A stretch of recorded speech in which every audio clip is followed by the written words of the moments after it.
आप सभी को नमस्कार। मैं राय सिंह वर्मा आपके अपने फेवरेट यूट्यूब चैनल विज्ञान का संसार पे आपका स्वागत करता हूं। आज हम इस चैनल पे लेके आए हैं NMMS की तैयारी के लिए गणित मैथमेटिक्स का पार्ट। हमने पीछे विज्ञान का किया था, जनरल भी किया था, और आज हम हैं गणित के पार्ट के साथ। तो आइए चलते हैं। देखिए, सबसे पहले गणित के अगर हम एनालिसिस की तैयारी कर रहे हैं तो जो गणित के फॉर्मूलाज है वो हमें आने चाहिए। जब तक गणित के फॉर्मूले नहीं आएंगे तब हम कोई भी सवाल मैथमेटिक्स के सॉल्व नहीं कर पाएंगे। इसलिए मैथ्स के सवाल करने से पहले कुछ एक फॉर्मूले हैं, हम उन फॉर्मूलेज को करते हैं और आपको ये फॉर्मूलेज याद करने हैं। ये फॉर्मूलेज आप करोगे, अच्छी तरीके से प्रैक्टिस करोगे तो आप मैथमेटिक्स के सॉल्व क्वेश्चंस जो है वो इजीली सॉल्व कर पाओगे, क्योंकि फॉर्मूले मैथ्स में तो फॉर्मूलों पर ही आधारित है। तो देखिए, सबसे पहला फॉर्मूला हमारा क्या है? बोर्ड मास। बोर्ड मास क्या होता है? देखिए, बोर्ड मास का जो हमारा फॉर्मूला है, ये कोई भी सवाल जो हमारे पास आता है सोल्व करने के लिए, जिसके अंदर प्लस का, माइनस का, गुना का, भाग के जिसके अंदर होते हैं टर्म, वो हमें सॉल्व करनी होती है। तो उसके लिए हमें क्या करना है? बोर्ड मास का फॉर्मूला है। देखिए, इसके अंदर जो दे रखा है कि बी किससे संबंधित है? ब्रैकेट्स। ये जो ब्रैकेट्स लगी हुई है, सबसे पहले हमें क्या करना है? ब्रैकेट के अंदर का मैटर सॉल्व करना होता है। ओ, यहां क्या दे रखा है? पावर्स जो है हमें सॉल्व करनी है, अंडर रूट जो है हमें वो सॉल्व करने होते हैं। डी, डिवीजन यानी कि भाग। इसके बाद हमें भाग, जो उसके अंदर भाग के निशान वाली जो टर्म है उन दोनों के बीच में, वो हमें सॉल्व करनी होती है। फिर गुणा का निशान वाली सॉल्व करनी होती है। एडिशन, ए एडिशन यानी कि जमा के निशान वाला। सबसे आखिर में हम क्या करते हैं? जो घटा के सवाल माइनस के हैं, जिन दो टर्म के बीच में माइनस का सिंबल है, फिर हम उनको सॉल्व करेंगे। तो ऐसे सवाल आगे प्रैक्टिस में आएंगे, हम उनको करेंगे। तो बोर्ड मास का क्या मतलब है और किस तरीके से? देखिए, जैसे हमारे पास सवाल आते हैं 1/2 जमा 3/5, माइनस में 7/5, भाग में 4/3, और इस प्रकार के जो सवाल आते हैं इनके अंदर देखो, जमा का, माइनस का, भाग का, इसी प्रकार से हमारी ब्रैकेट भी आती है, वर्ग वाले भी आते हैं हमारे, और गुणा वाले भी आते हैं। तो जिन टर्म के बीच में ये देखिए, जैसे अब ये मान लो 3 सिंबल हमें दिए गए थे इसके अंदर, तो इसके अंदर इनमें से सबसे पहले कौन सा आ रहा है? सबसे पहले आ रहा है इसमें हमारा डिवीजन। तो हम क्या करेंगे? पहले इन दो को सोल्व करेंगे, पहले इन दो को सॉल्व करेंगे। इस प्रकार से हम इनको सॉल्व करने की कोशिश करेंगे। तो ऐसे जो सवाल आएंगे हम उनको सॉल्व करेंगे। Some basic algebra formulas. Algebra formulas कहते हैं कि सवाल आएंगे तो उसके लिए हमें ये जो फॉर्मूलेस है इनके आधार पर हमें वो सवाल सॉल्व करने हैं। तो हमें क्या करना है? देखिए, ए जमा बी होल स्क्वायर, ए जमा बी का सारे का वर्ग, ए जमा बी का सारे का वर्ग अगर हम सॉल्व करते हैं तो क्या आता है हमारा? ए स्क्वायर जमा बी स्क्वायर जमा में 2ab, वो इसके अंदर है ए स्क्वायर बी स्क्वायर जमा 2ab। मान लो हमारे पास क्या आ रहा है? जो भी सोल्व हमारे पास आ रहा है तो हम उसको क्या करेंगे? इस तरीके से सोल्व करेंगे। ए माइनस बी सारे का वर्ग, ए माइनस बी सारे का वर्ग में हम क्या करेंगे? ए का वर्ग जैसे ये आ रहा है, बी का वर्ग जमा बी का वर्ग, ए का वर्ग जमा बी का वर्ग, और -2ab। यहां +2ab था, इसमें क्या है? -2ab है। यहां हमारे पास क्या है? ए का वर्ग माइनस बी का वर्ग। तो ए का वर्ग माइनस बी का वर्ग में हमारे पास हो जाएगा a प्लस बी और a माइनस बी। ये हमारा क्या है? a का वर्ग माइनस बी का वर्ग। इसको हमें सॉल्व करना, तो इसका हमें क्या मिलेगा? ये मिल जाएगा। जो सवाल आएंगे इन फॉर्मूलों पर आधारित है कि फॉर्मूला क्या है, इसमें हम वैल्यू रखेंगे और वो सवाल हमारा आसानी से हल हो जाएगा। देखिए, यहां क्या है? पेरीमीटर और एरिया। जब हम सवाल करते हैं, जैसे हमारे पास वर्ग आता है, आयत आता है, या फिर हमारे पास सर्कल आता है, वृत्त जिसे हम कहते हैं, इनके जब हमें पेरीमीटर और एरिया निकालने होते हैं तो उसके लिए हमें फॉर्मूले की जरूरत होती है। फॉर्मूला अगर हमें याद है तो हम उनको इजीली निकाल सकते हैं। इसके लिए हमें फॉर्मूले करने हैं। क्या है? देखो, सबसे पहला हमारा क्या है? वृत्त। क्या होता है हमारा? सर्कल। सर्कल का जो हमारा फॉर्मूला क्या है? ये हमारा पाई आर स्क्वायर होता है। क्या होता है? Are square. पाई तो हमारी कांस्टेंट है जिसकी वैल्यू हमारी 22/7 होती है, और आर हमारा क्या होता है? आर हमारी होती है त्रिज्या। क्या होती है? त्रिज्या। जो वृत्त हम ले रहे हैं, मान लो ये हमारा वृत्त था, देखो ये हमारा वृत्त है, वृत्त का ये केंद्र है, केंद्र से यहां तक की जो दूरी है ये हमारी क्या कहलाएगी? त्रिज्या कहलाएगी। क्या है ये? त्रिज्या है। तो इसका अगर हमें सर्कल का एरिया यानी कि ये सारा एरिया अगर हमें निकालना है तो हम क्या करेंगे, पाई आर स्क्वायर हो जाएगा हमारे पास। और अगर इसकी परिधि निकालने, परिधि का मतलब यहां से लेकर के इसकी ये जो बाहर की दूरी है ये हमारी क्या होती है, परिधि होती है। इस परिधि को हम निकालेंगे तो कैसे निकालेंगे, परिधि हमारा होता है 2 पाई आर, आर हमारी त्रिज्या, पाई की वैल्यू कांस्टेंट होती है। तो इस प्रकार से हम इनको निकालेंगे, सरकमफ्रेंस यानी कि परिधि।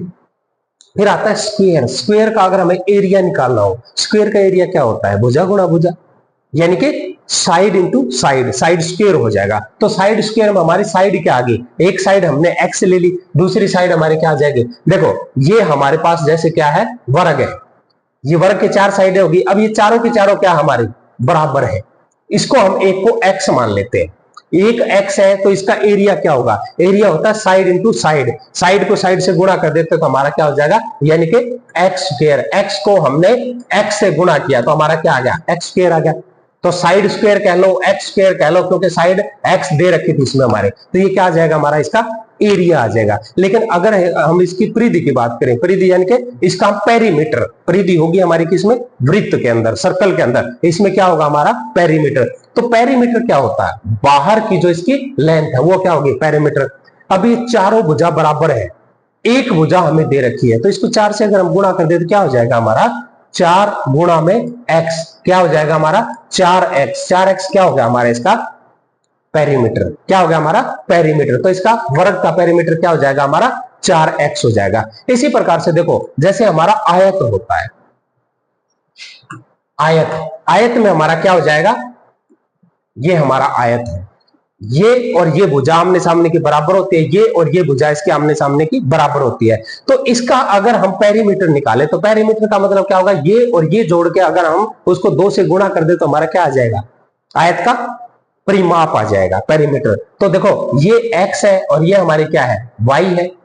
तो x जमा y अगर इसको 2 से गुणा कर दे तो हमारा क्या आ जाएगा, यानी कि x ये, एक x ये 2x और एक y ये 2y, तो हमारा क्या होगा, x जमा y को 2 से गुणा कर दिया, हमारा इसका परिमाप आ जाएगा, किसका, आयत का। तो ये आयत का परिमाप हो गया हमारा।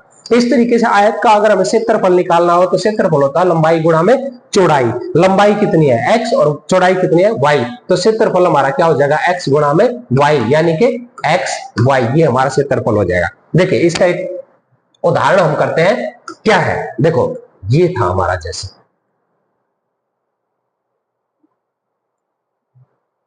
ये हो गया 1 2 3 4 5 6, 1 सेंटीमीटर का हम खाना मान लेते हैं, 1 सेंटीमीटर का हमारा है, ठीक है।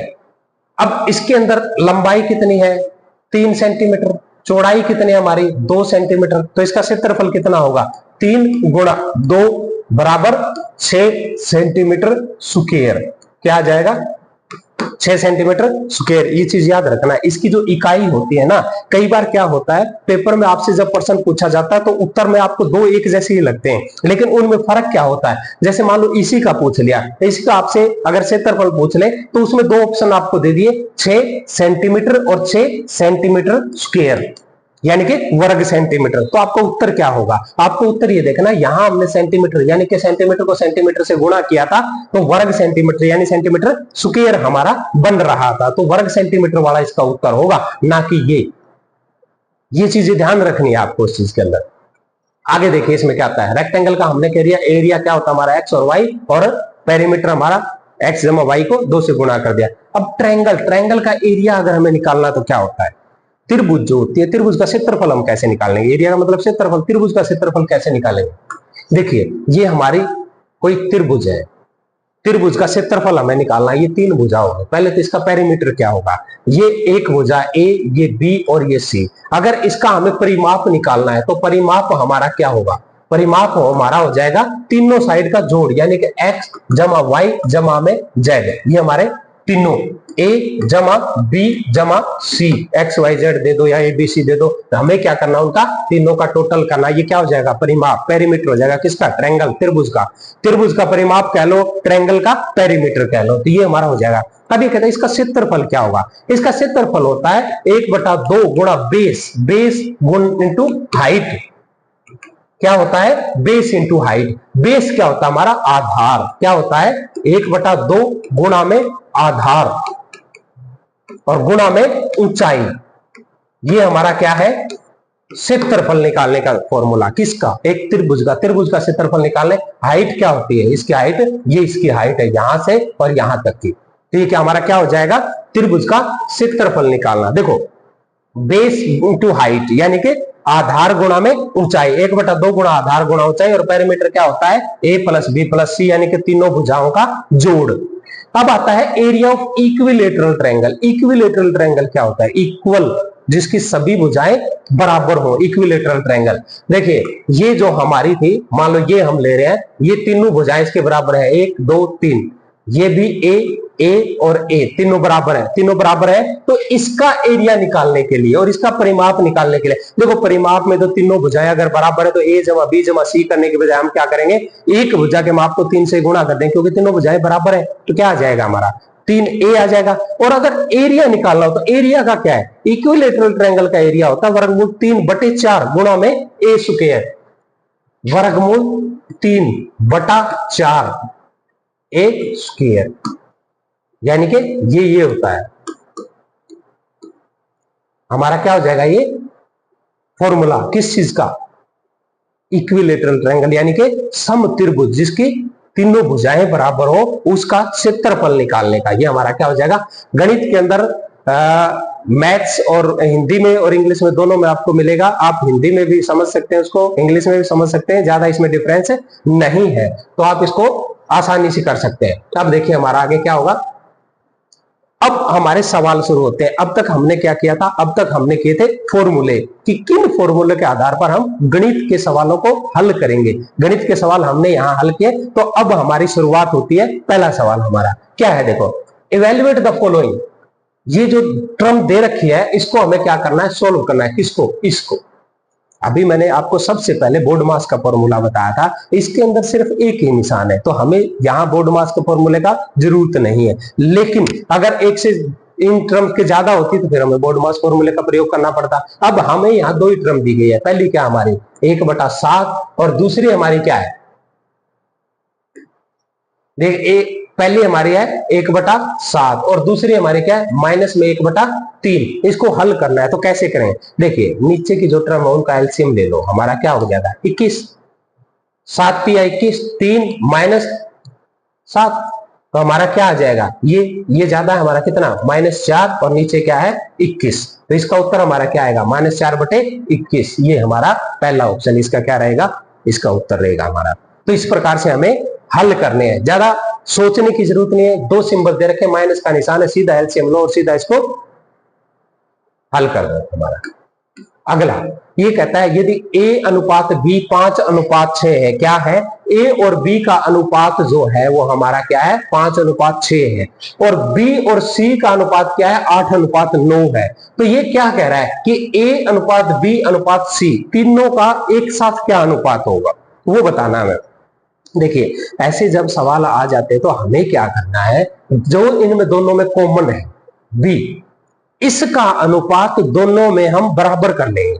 बराबर कैसे कर लेंगे, देखिए यहां हमारे पास क्या है 6 और यहां क्या है 8, b की वैल्यू है ना, तो 6 का पहाड़े में और 8 के पहाड़े में अगली ऐसी कौन सी संख्या जो कॉमन आती है, 6 चौका 24 और 8 तिया 24, तो दोनों में बराबर होगी ना ये। इसको हम क्या करेंगे 4 से गुणा कर देंगे, ठीक है। ये हमारा 5 चौका 20 अनुपात 6 चौका 24 अनुपात ये और ये बराबर हो गया ना हमारा। इसको कितने से गुणा किया, इसको तो 4 से गुणा किया हमने, तब ये बन गया हमारा 24, 20 और 24। इसको कितने से किया है 8 तिया 24, 3 से, तो इसको 3 से किया तो 24 आ गया, इसको हम 3 से करेंगे तो क्या हो जाएगा 9 तिया 27 हो जाएगा। अब हमारा जो अनुपात आया वो क्या आ गया 20:24:27 आ जाएगा हमारा। तो ये इनका अनुपात हो गया, इसमें हमारा जो ऑप्शन है वो क्या है, ये आ जाएगा 20 का उत्तर आ जाएगा। इस प्रकार से देखो ऐसे जो भी सवाल हो जिनके अंदर कॉमन है, इसमें और इसमें दोनों में बी कॉमन था, तो हमने क्या किया बी की वैल्यू को बराबर कर लिया, इसके लिए और इसके लिए।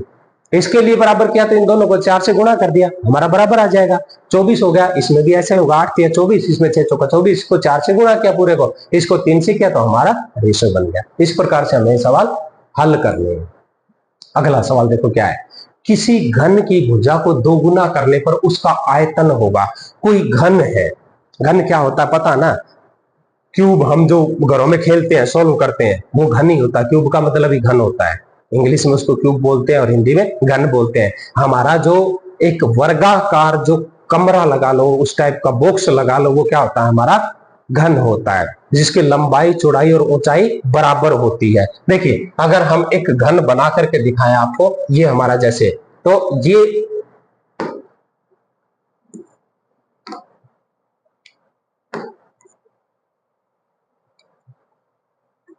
देखिए यहां क्या हो जाएगा, ये है हमारा जैसे, ये एक वर्ग था, इस वर्ग से अगर हम एक और वर्ग, ये हमारा हो जाएगा ना, ये देखिए इस टाइप का जो बॉक्स होता है वो क्या होता है हमारा घन होता है।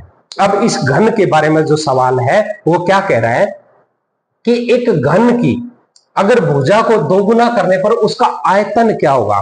पहली बात तो हमें कि घन का आयतन होता क्या है वो हमें पता होना चाहिए। देखिए अब तक हम निकाल रहे थे क्षेत्रफल, क्षेत्रफल निकाला तो हमने क्या था, वर्ग का क्षेत्रफल हमारा क्या था, लंबाई गुणा में चौड़ाई, ये हमारा होता है आयत का क्षेत्रफल।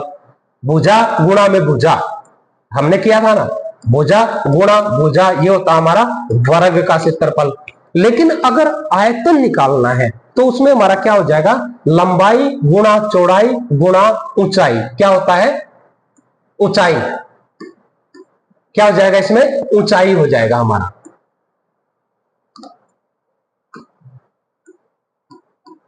ऊंचाई ये आयत का आयताकार घनाभ जिसे हम कहते हैं ना, आयत से बनता है ना हमारा घनाभ। देखो जिसमें लंबाई चौड़ाई और ऊंचाई बराबर हो वो तो क्या हो जाएगा हमारा घन, ये हमारा घन हो जाएगा। इसका भुजा गुणा में भुजा, क्योंकि इसकी तो ऊंचाई भी बराबर रहती है, ये तो घन का आयतन हो गया, और ये हमारा क्या हो जाएगा घनाभ का आयतन हो जाएगा। इस तरह के सवाल है उसमें, तो हम क्या करेंगे इस तरीके से। अब ये क्या कह रहा है देखो, अब ये क्या कह रहा है, ये कह रहा है किसी घन की भुजा को दोगुना कर दिया जाए। दोगुना करने का मतलब क्या है, देखो हम क्या करते हैं, यहां जैसे हमारे पास घन है तो इसमें ये एक हमारा घन था, मान लो इसकी एक भुजा 2 सेंटीमीटर की थी। देखो सारी की सारी बराबर है इसकी भुजाएं, लंबाई चौड़ाई ऊंचाई 2 सेंटीमीटर है।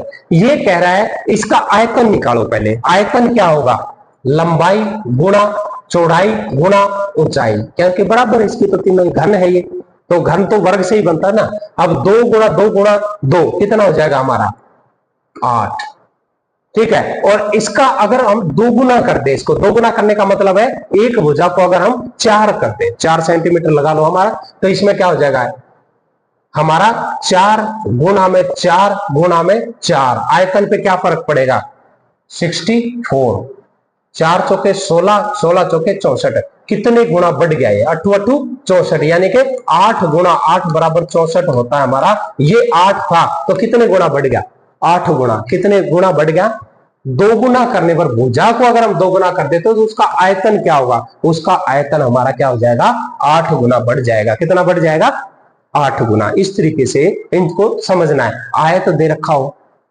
उसकी भुजाएं अलग होती है। आयत में मान लो कहते हैं कि भुजाओं में 2 जोड़ दिया जाए, भुजा की लंबाई किसी की 4 और 6 है तो 2 2 जोड़ देंगे 6 और 8 हो जाएगा। इस प्रकार की उसका आयतन अलग हो जाएगा, उसको निकाल सकते हैं।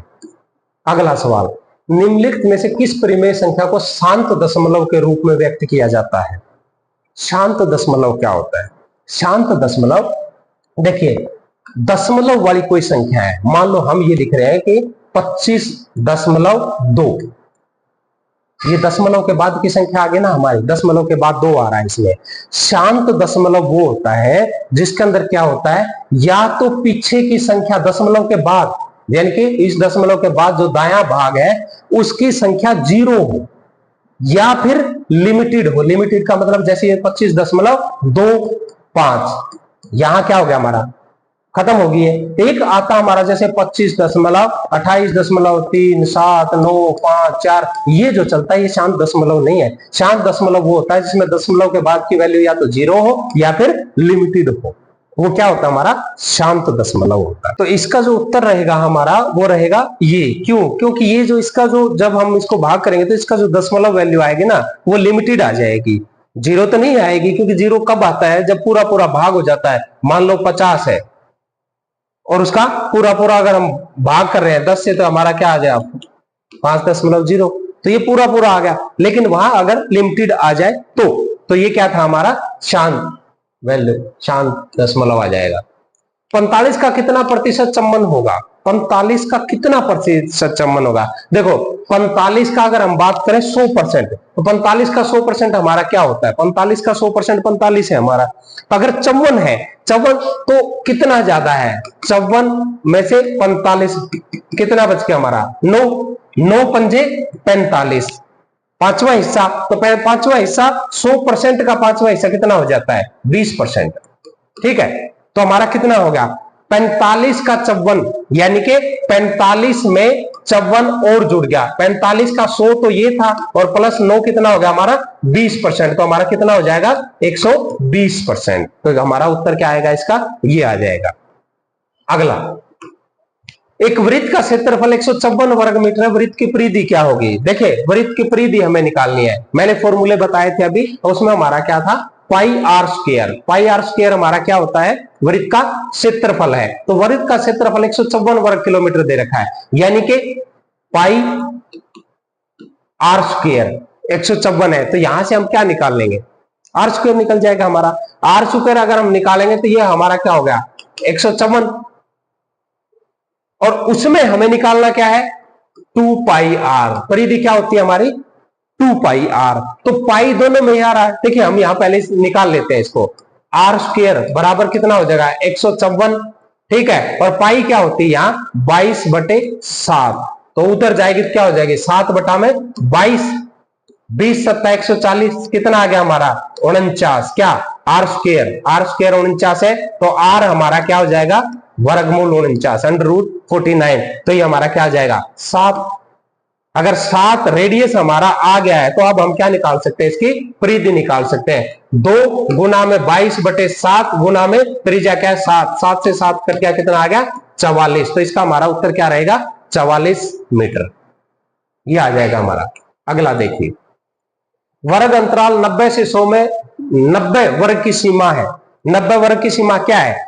देखो ये जो वर्ग अंतराल है, इस वर्ग अंतराल में 90 से 100 में इसकी जो न्यूनतम सीमा है वो क्या है? 90 है, और अधिकतम सीमा क्या है? 100 है। तो ये पूछ रहा है 90 वर्ग की सीमा क्या है? 90 जो है वो बराबर है किसके? न्यूनतम सीमा के। ये आ जाएगा इसके अंदर हमारा।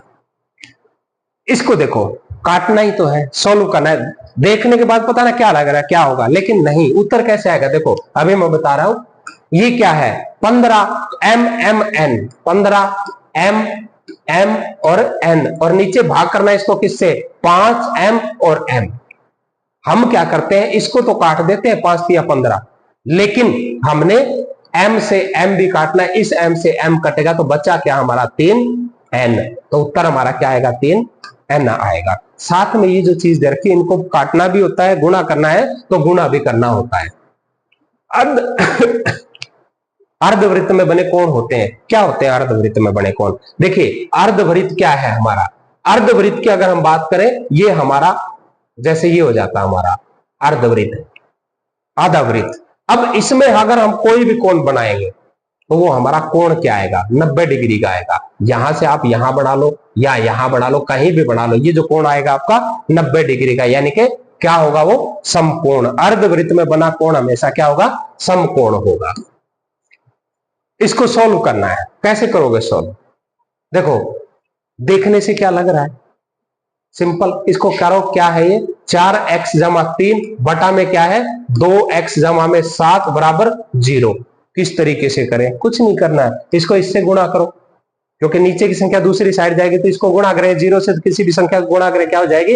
0। 4x जमा 3 बराबर 0, और 4x बराबर में इधर जाएगा ये, तो क्या हो जाएगा? -3, और x बराबर -3/4। क्या आ जाएगा हमारा? -3/4। ये हमारा उत्तर आ गया। आसान है बिल्कुल, बात है सिर्फ दिमाग लगा करके थोड़ा सा करने की। लाभ, लाभ क्या होता है? देखो हमने करा क्रय विक्रय मूल्य। क्रय विक्रय, क्रय मूल्य हमारा क्या होता है, जिस मूल्य पे हमने कोई चीज खरीदी वो क्रय मूल्य होता है। विक्रय मूल्य हमारा होता है जिस मूल्य पे हमने कोई चीज बेची है वो हमारा विक्रय मूल्य होता है। अच्छा, लाभ कब होता है, लाभ जब होता है जब हमारा विक्रय मूल्य क्रय मूल्य से ज्यादा होता है। लाभ कब होगा, जब विक्रय मूल्य क्रय मूल्य से ज्यादा, 10 की चीज हमने 15 में बेची है तो हमें लाभ हुआ है 5 रुपए, क्यों, क्योंकि हमारा जो विक्रय मूल्य था वो क्रय मूल्य से ज्यादा था। और हानि कब होती है, हानि तब होती है जब विक्रय मूल्य हमारा क्रय मूल्य से कम है। ठीक है, तो ये क्या करा, लाभ कब होगा, जब विक्रय मूल्य माइनस क्रय मूल्य, क्रय मूल्य हमारा हो जाएगा, क्योंकि विक्रय मूल्य ज्यादा होगा उसमें से क्रय मूल्य घटाएंगे तो हमारे पास लाभ आ जाएगा। और क्रय मूल्य ज्यादा था और विक्रय मूल्य कम था तो क्रय मूल्य में से विक्रय मूल्य घटाएंगे तो हमारा क्या हो जाएगा, हानि। तो ये चीज हमें ध्यान रखना है। 343 का घन मूल क्या होता है, धन मूल क्या होता है, देखो एक तो होता है हमारा घन और एक होता है हमारा घन मूल। घन तो होता है जैसे 3 का घन, यानी कि 3 की पावर 3। देखो 3 की पावर 2 हमारा क्या होता है, 3 गुणा में 3, ठीक है। और 3 की पावर 3 क्या होता है, 3 गुणा में 3 गुणा में 3, ये हमारा क्या हो जाएगा, घन। लेकिन घन मूल, मूल क्या होता है, देखो वर्गमूल 4, ये मूल वर्गमूल है, ये वर्गमूल है तो इसका क्या हो जाएगा, 2 की पावर 2 बराबर 2। घन मूल क्या होता है, यहां 3, यानी कि अब घन मूल क्या हो जाएगा, देखो किसका है ये, 3 बार गुणा करें क्या आ जाएगा हमारा, 9 को अगर हम 3 बार करते हैं, 9 गुणा 9, 9 गुणा 9 कितना हो जाएगा 81, और 81 को अगर हम 9 से गुणा करते हैं तो 9 9 8 72 729 हो जाता है। ठीक है, इसको 5 से, 5 में नहीं क्योंकि पीछे 5 नहीं है, 7 से, 7 गुणा 7 क्या होता है हमारा 49 होता है। और 49 को अगर हम 7 से गुणा करें तो कितना हो जाएगा, 9 सत्ते 63 और 7 चौक 28 और 6 34, 343। इसका मतलब क्या है, ये 7 का 343 का घनमूल क्या होगा हमारा 7। 7 का अगर हम घन करें तो हमारा 343 बनता है, घन का उल्टा घनमूल हो गया हमारा इसमें, तो ये इसका उत्तर हो जाएगा हमारा। बैंकों में चालू खाता अधिक उपयोगी होता है। देखिए चालू खाता क्या होता है, बैंकों में जो खाते होते हैं, एक तो होता है सेविंग अकाउंट। सेविंग अकाउंट होता है हम जैसे लोगों का जो बचत खाता जिसे हम कहते हैं, और चालू खाता जो होता है करंट अकाउंट बोलते हैं उसको। करंट अकाउंट बिजनेसमैन लोगों के लिए होता है, उसमें से पैसे निकालने की और पैसे डालने की सीमा जो है वो ज्यादा होती है। तो वो किन के लिए, वयस्कों के लिए, बड़े, उसका तो कोई मतलब ही नहीं है। तो वो किसके लिए काम आता है, व्यापारियों के लिए। किसके लिए होता है वो, व्यापारियों के लिए। तो चालू खाता किसके लिए अधिक उपयोगी है, व्यापारियों के लिए रहेगा। अजय की आय विनय की आय से 60% अधिक है। अजय की आय क्या है, अजय की आय विनय की आय। तो विनय की आय अगर हम 100 रुपए मानते हैं तो अजय की आय 60% ज्यादा, यानी कि 100 रुपए पे 60 ज्यादा कितनी होगी, 160। अब ये क्या कह रहा है, विनय की आय अजय की आय से कितने प्रतिशत कम है। विनय की आय अजय की आय से कितने प्रतिशत कम है। तो प्रतिशत कम निकालने के लिए देखो इसकी क्या थी आय 160, हमने क्या ली 160, किसकी, अजय की। अब विनय की आय इससे कितनी कम है 100, ठीक है, गुना में 100 बटा में आय किसकी, जिसकी कंपैरिजन हम कर रहे हैं। ये हमारा क्या आ जाएगा, ये 60 गुना में 100 बटा में 160, ये क्या आ जाएगा हमारा 6000। 6000 को भाग करेंगे किससे, 160 से, 16 चौके 64, लगभग ये क्या आ गया हमारा 37.5%। तो इसका क्या आ जाएगा हमारा 37.5%। दोबारा से इसको देख के समझने की कोशिश करना क्या किया गया है इसके अंदर, और अच्छे से करना है इसको।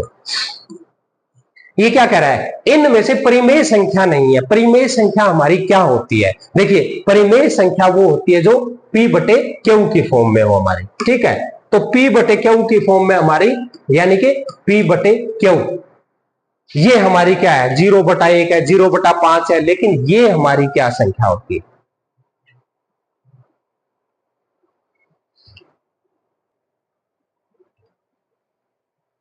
परिमेय संख्याएं जो हमारी होती हैं वो P बटे Q की फॉर्म में होती हैं। देखिए ये जो लिखा गया, हम 0 इसको हम भाग कर रहे हैं, दोनों संख्याओं का ये हमारा आ रहा है। इसमें क्या हो रहा है, 5 को अगर हम 0 से भाग कर रहे हैं तो ये क्या आ रहा है हमारा इन्फिनिटी, अनंत हो जाएगा। इसी प्रकार से 1 को अगर हम 0 से भाग कर रहे हैं तो हमारा क्या हो जाएगा, इन्फिनिटी आ जाएगा। तो ये हमारा क्या है, परिमेय संख्याएं नहीं है दोनों के दोनों। 4a², ये क्या है हमारा 4a² माइनस में 9b²। ये शुरुआत में जो हमने फॉर्मूले किए थे उन फॉर्मूलों पर आधारित है। ये क्या होता है x² माइनस में y², तो ये हमारा क्या हो जाएगा x माइनस वाई और x प्लस वाई हो जाएगा। इसमें x क्या है हमारा, x हो जाता है हमारा 2a, ठीक है, 2a का वर्ग हमारा 4a² हो जाएगा, और यहां हमारा क्या हो जाता है 3b होल वर्ग, ठीक है। तो 3b, a और b, x और y आ गया ना, तो 2a माइनस में 3b और 2a प्लस में 3b, ये हो जाएगा हमारा इसका उत्तर। देखो इसमें क्या है, ये लास्ट ऑप्शन इसका हमारा उत्तर रहेगा। किसी सम अष्टभुज में विकर्णों की संख्या होती है। अष्टभुज जो होता है उसमें विकर्णों की संख्या। अब अष्टभुज होता क्या है, पहले तो ये देखो, सम अष्टभुज जिसकी भुजाएं बराबर हो। देखो ये आ गया हमारा ये, ठीक है, ये और ये अष्टभुज हो गया ना, जिसकी भुजाएं बराबर है, ये हमारा अष्टभुज बन जाता है। अब इसमें विकर्ण क्या होंगे हमारे 1 2 3 4 5, ठीक है, 6 7 8 9 10। इस प्रकार से हम क्या करेंगे इसके विकर्ण। अब और भी बहुत है, जैसे यहां से आ जाएगा, यहां से आ जाएगा, इस प्रकार हमें क्या करना है इसके विकर्णों की संख्या। तो इसके जो विकर्णों की संख्या होगी वो हमारी कितनी आ जाएगी, हमारी 20 आ जाएगी। इसको बढ़ा के देखना और गिनना, इसके विकर्णों की संख्या आएगी इसमें। समानांतर चतुर्भुज जिसका एक कोण समकोण हो कहलाता है। देखिए समानांतर चतुर्भुज में एक कोण अगर समकोण है, चतुर्भुज है और उसका एक कोण, समानांतर चतुर्भुज, समानांतर तो यही हो गया ना कि इसके अंदर क्या हो रहा है, ये भुजा इसके समानांतर है और ये भुजा इसके समानांतर होगी, और एक कोण अगर 90 डिग्री का है तो समानांतर में एक कोण 90 डिग्री का होगा, तो क्या हो जाएगा ये हमारा आयत बनेगा। क्या बनेगा, आयत। प्रथम 5 अभाज्य संख्याओं का औसत क्या होता है, औसत क्या होता है। देखिए 5 जितनी संख्याएं हैं उसको उतने से भाग करने से, मान लो हमारे पास कोई भी संख्याएं हैं, अब ये कहता है प्रथम 5 अभाज्य संख्याएं कौन कौन सी होती है जो भाग ना हो रही है, तो उन 5 संख्याओं को अगर हम जोड़ेंगे और उसको 5 से अगर हम भाग करेंगे तो उसका हमारा जो औसत आएगा वो क्या होगा, हमारा ये होगा। मान लो हमें कोई 10 संख्याएं दे दी, 10 है, 12 है, 20 है, 18 है, 15 है, तो उनको जोड़ने के बाद जितनी संख्याएं उतने से भाग कर दो, उसका औसत आ जाएगा। इसी प्रकार से 5 अभाज्य संख्याएं, प्रथम 5 अभाज्य, जो पहली 5 अभाज्य संख्याएं जो भाग नहीं हो रही है वो हमारी संख्याओं को हम अगर करेंगे तो। आज की इस वीडियो में इतना ही, अगली वीडियो में मिलते हैं एक नए प्रैक्टिस पेपर के साथ। देखिए आप तैयारी करते रहिए इस चीज की, जितनी ज्यादा प्रैक्टिस करेंगे उतनी ज्यादा आप सफलता के नजदीक पहुंचेंगे। तो जो चैनल पर नए हो चैनल को सब्सक्राइब कीजिए।